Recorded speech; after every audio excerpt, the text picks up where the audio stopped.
More than 100 churchgoers have been taken by armed bandits in Kaduna State. And this happened just this morning in a community that was supposed to be a place of worship and peace.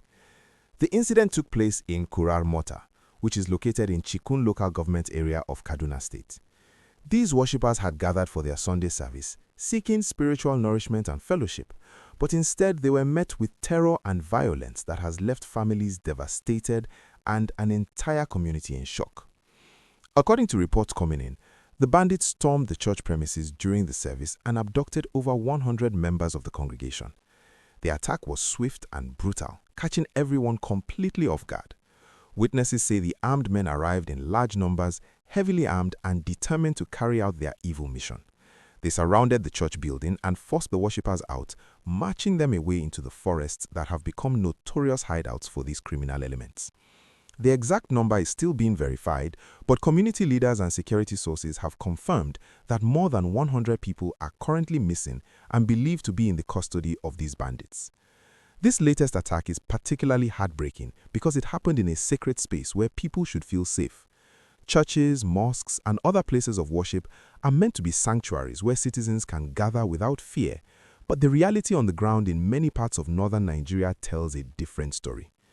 Kaduna State has been grappling with banditry and kidnapping for years now, but the scale of this particular incident is shocking, even by the standards we have unfortunately become accustomed to. Families are now frantically searching for their loved ones, hoping and praying that they will return home safely. Security agencies have been informed about the abduction, and there are reports that efforts are being made to track down the bandits and rescue the victims. However, many residents are expressing frustration with the response time and the overall security situation in the area. This is not the first time communities in Chikun Local Government have been targeted by bandits. In fact, this area has seen multiple attacks in recent months, with residents living in constant fear of when the next strike will come.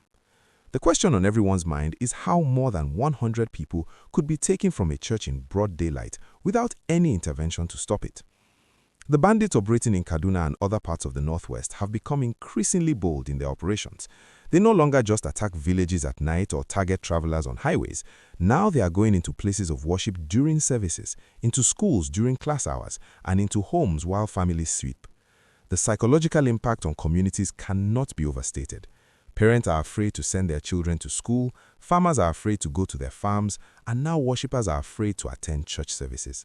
This is creating a humanitarian crisis that goes beyond just the immediate victims of these attacks.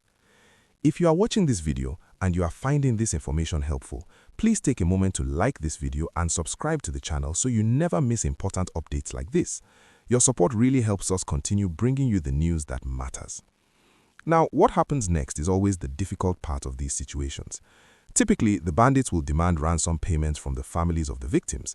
These ransoms can range from hundreds of thousands to millions of naira per person, amounts that most ordinary families simply cannot afford.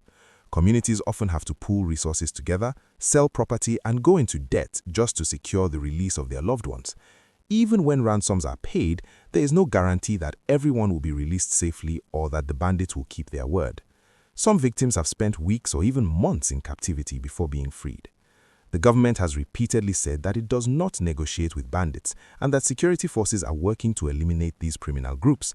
However, the reality on the ground suggests that the bandits still operate with a level of freedom that is deeply concerning. They have sophisticated networks, access to weapons, and knowledge of the terrain that makes it difficult for security forces to track them down. Many of these forests where they hide are vast and difficult to navigate, giving them natural cover and early warning systems when security forces approach. This attack also raises questions about community protection and early warning systems. Were there security personnel stationed around the church? Were there any preventive measures in place given the known threat level in the area? These are questions that need answers as authorities work to rescue the victims and prevent future attacks. Communities cannot be left to fend for themselves against heavily armed criminal groups. There needs to be a comprehensive security strategy that includes increased presence of security forces, better intelligence gathering, community policing initiatives, and addressing the root causes that allow banditry to thrive in the first place. For the families waiting for news about their loved ones right now, this is an agonizing time filled with uncertainty and fear. They do not know if their relatives are safe, if they are being fed, if they are being harmed, or when they might see them again. The trauma of having a family member kidnapped is something that stays with people for years, even after they are released. Children who witness these attacks or who lose parents to kidnapping often struggle with psychological issues long after the immediate crisis has passed. This is why these attacks are not just security issues, but also humanitarian crises that require urgent attention and comprehensive response.